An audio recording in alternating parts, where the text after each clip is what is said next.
आकाशवाणी लखनऊ से प्रस्तुत हैं प्रादेशिक समाचार।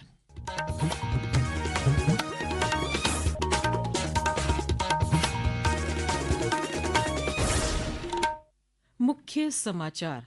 राष्ट्रपति द्रौपदी मुर्मू ने 76वें गणतंत्र दिवस की पूर्व संध्या पर राष्ट्र को किया संबोधित। कहा, अंतर्राष्ट्रीय स्तर पर नेतृत्व की स्थिति हासिल कर रहा है आज का भारत। गणतंत्र दिवस को लेकर प्रदेश भर में तैयारियां पूरी। राज्य के 17 पुलिसकर्मियों को प्रदान किया जाएगा वीरता पदक। मुख्यमंत्री योगी आदित्यनाथ ने प्रयागराज में संत समागम में लिया हिस्सा। कहा, महाकुंभ एकता का संदेश देने वाला देश और दुनिया का सबसे बड़ा आयोजन। और राष्ट्रीय मतदाता दिवस पर मुख्य निर्वाचन अधिकारी नवदीप रेणुआ ने दिलाई मतदाता जागरूकता शपथ। कहा, सशक्त लोकतंत्र के लिए जागरूक मतदाता जरूरी। नमस्कार, प्रदेश के समाचारों के साथ मैं मनीषा पाठक। अब समाचार विस्तार से। राष्ट्रपति द्रौपदी मुर्मू ने 76वें गणतंत्र दिवस की पूर्व संध्या पर आज राष्ट्र को संबोधित किया। अपने संबोधन में देशवासियों को गणतंत्र दिवस की शुभकामनाएं देते हुए राष्ट्रपति ने कहा कि भारत के गणतांत्रिक मूल्यों का प्रतिबिंब हमारी संविधान सभा की संरचना में दिखाई देता है। उस सभा में देश के सभी हिस्सों और समुदायों का प्रतिनिधित्व था।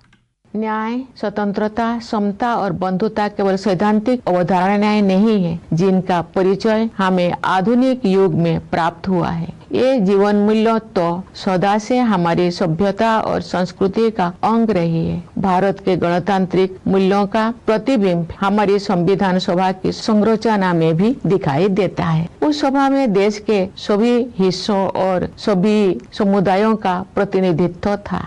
राष्ट्रपति ने अपने संबोधन में कहा कि समावेशी विकास हमारी प्रगति की आधारशिला है, जिससे विकास का लाभ व्यापक स्तर पर अधिक से अधिक देशवासियों तक पहुंचता है। उन्होंने कहा कि आज भारत की अर्थव्यवस्था विश्व के परिदृश्य को प्रभावित कर रही है। हाल के वर्षों में आर्थिक विकास की दर लगातार ऊंची रही है, जिससे हमारे युवाओं के लिए रोजगार के अवसर पैदा हुए हैं। आज भारतीय अर्थव्यवस्था विश्व के आर्थिक परिदृश्य को प्रभावित कर रही है। आज का भारत अंतर्राष्ट्रीय मंच पर नेतृत्व की स्थिति हासिल कर रहा है। संविधान में निर्धारित रूपरेखा के बिना ये व्यापक परिवर्तन संभव नहीं हो सकता था। हाल के वर्षों में आर्थिक विकास की दर लगातार ऊंची रही है, जिससे हमारे युवाओं के लिए रोजगार के अवसर पैदा हुई है। किसानों और मजदूरों के हाथों में अधिक पैसा आया है तथा बड़ी संख्या में लोगों को गरीबी से बाहर निकाला गया है। साहसिक और दूरदर्शी आर्थिक सुधारों के बल पर आने वाले वर्षों में प्रगति की ये रफ्तार बनी रहेगी। राष्ट्रपति ने कहा कि सरकार ने जन कल्याण को नई परिभाषा दी है, जिसके अनुसार आवास और पेयजल जैसी बुनियादी जरूरतों को अधिकार माना गया है। वंचित वर्गों के लिए विशेष रूप से अनुसूचित जातियों, अनुसूचित जनजातियों तथा अन्य पिछड़े वर्गों की सहायता के लिए सभी प्रयास किए जा रहे हैं। गणतंत्र दिवस को लेकर प्रदेश भर में तैयारियां पूरी कर ली गई हैं। लखनऊ में गणतंत्र दिवस परेड को लेकर यातायात परिवर्तन और जगह जगह बैरिकेटिंग की गई है। राज्यपाल आनंदीबेन पटेल कल सुबह विधानसभा के सामने परेड की सलामी लेंगी। सुरक्षा के मद्देनजर पुलिस महानिदेशक प्रशांत कुमार के निर्देश पर पूरे प्रदेश में अलर्ट घोषित किया गया है। बस अड्डे, रेलवे स्टेशन, एयरपोर्ट और सार्वजनिक स्थलों पर चेकिंग की जा रही है। सीमावर्ती क्षेत्रों में विशेष सतर्कता बरतते हुए ड्रोन कैमरों से निगरानी करने पर भी निर्देश दिए गए हैं। पुलिस कमिश्नर अमरेंद्र सेंगर ने आज शाम विधान भवन पर आयोजित होने वाले कार्यक्रम स्थल का जायजा लिया। उन्होंने कहा कि कल होने वाले कार्यक्रम के लिए सुरक्षा के चाक चौबंद इंतजाम किए गए हैं। कल 26 जनवरी गणतंत्र दिवस का समारोह मनाया जाएगा। उसके दृष्टिगत हम लोग जिला पुलिस की तरफ से पूर्ण चाक चौबंद सुरक्षा व्यवस्था कर रहे हैं और आज जितने भी हमारे कर्मचारीगण सुरक्षा व्यवस्था में लगे हैं उनको आज ब्रीफ किया गया है। उसके साथ ही साथ जितने भी ड्यूटी स्थान हैं उनके सुरक्षा के दायित्व के संबंध में पूछताछ की जा रही है कि उन्होंने सारी अपनी ड्यूटियां को ठीक से समझ लिया है और उसके पश्चात उनकी डिब्रीफिंग की जाएगी। हमारा यही दृढ़ संकल्प रहेगा कि सुरक्षा व्यवस्था यहाँ की सुदृढ़ हो।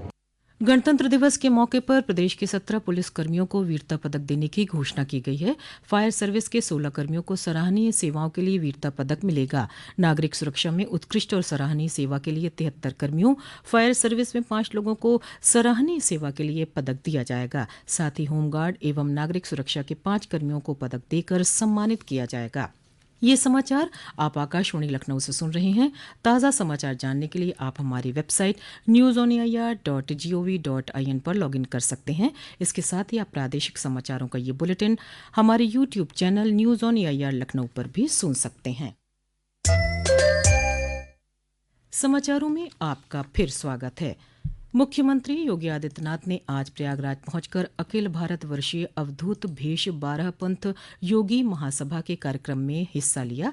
इस अवसर पर उन्होंने प्रधानमंत्री नरेंद्र मोदी की बात दोहराते हुए कहा कि ये सदी भारत की सदी है और भारत की सदी का मतलब हर क्षेत्र में भारत को विकास की बुलंदियों को छूना है। श्री योगी ने कहा कि महाकुंभ एकता का संदेश देने वाला देश और दुनिया का सबसे बड़ा आयोजन है। पिछले 10 दिनों के अंदर महाकुंभ त्रिवेणी के पावन संगम में 10 करोड़ से अधिक श्रद्धालु अब तक स्नान कर चुके हैं और जो बचे हुए 35 दिन हैं, इन 35 दिनों में ये संख्या पहुंचेगी 45 करोड़ तक। दुनिया के अंदर कितने देश हैं जो 45 करोड़ लोगों को एक अस्थायी सिटी में आमंत्रित करके उनको जोड़ने का संदेश दे रहा है। इसके बाद श्री योगी विश्व हिंदू परिषद के विराट संत सम्मेलन में शामिल हुए। कार्यक्रम को संबोधित करते हुए उन्होंने कहा कि आज प्रदेश में आस्था और आधुनिकता का संगम दिखाई दे रहा है। मुख्यमंत्री ने महाकुंभ में देश भर से पहुंचे साधु संतों से मुलाकात भी की। गणतंत्र दिवस पर महाकुंभ में श्रद्धालु आध्यात्म और भारतीय संस्कृति के साथ देशभक्ति की त्रिवेणी में भी डुबकी लगाएंगे। मेला क्षेत्र में बने सांस्कृतिक पंडालों में कल देशभक्ति से सराबोर प्रस्तुतियां होंगी। मुख्य पंडाल में दर्शक बॉलीवुड सिंगर साधना सरगम के गीतों का आनंद ले सकेंगे। वहीं बाकी पंडालों में भी शास्त्रीय नृत्य और संगीत के जरिए श्रद्धालु देश की संस्कृति से रूबरू हो सकेंगे। संगम नगरी प्रयागराज में श्रद्धालुओं की पहुंचने का सिलसिला जारी है। आज शाम 6 बजे तक 63 लाख से ज्यादा श्रद्धालुओं ने त्रिवेणी में आस्था की डुबकी लगाई। वहीं 29 जनवरी को होने वाली मौनी अमावस्या पर करीब 10 करोड़ श्रद्धालुओं की महाकुंभ नगर पहुंचने की संभावना है। इसके मद्देनजर प्रदेश सरकार ने यातायात और भीड़ प्रबंधन के लिए कई महत्वपूर्ण कदम उठाए हैं। एक रिपोर्ट।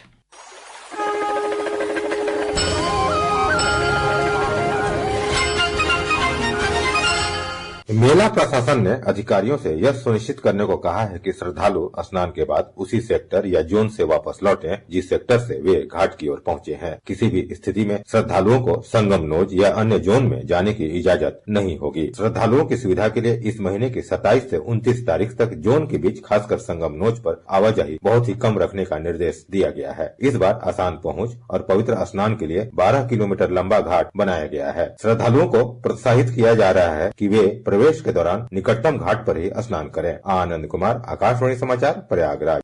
आज पूरे प्रदेश में 15वां राष्ट्रीय मतदाता दिवस मनाया जा रहा है। इस अवसर पर लखनऊ में आयोजित कार्यक्रम में मुख्य निर्वाचन अधिकारी नवदीप रेणुआ ने एनसीसी और एनएसएस की परेड की सलामी ली।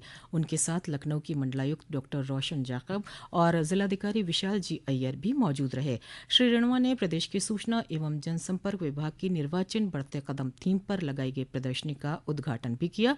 उन्होंने प्रशासनिक अधिकारियों, एनएसएस, एनसीसी कैडेट्स, कॉलेज और विश्वविद्यालय के छात्राओं को मतदाता शपथ भी दिलाई। उन्होंने कहा कि सशक्त लोकतंत्र के लिए सशक्त और जागरूक मतदाता का होना बेहद जरूरी है।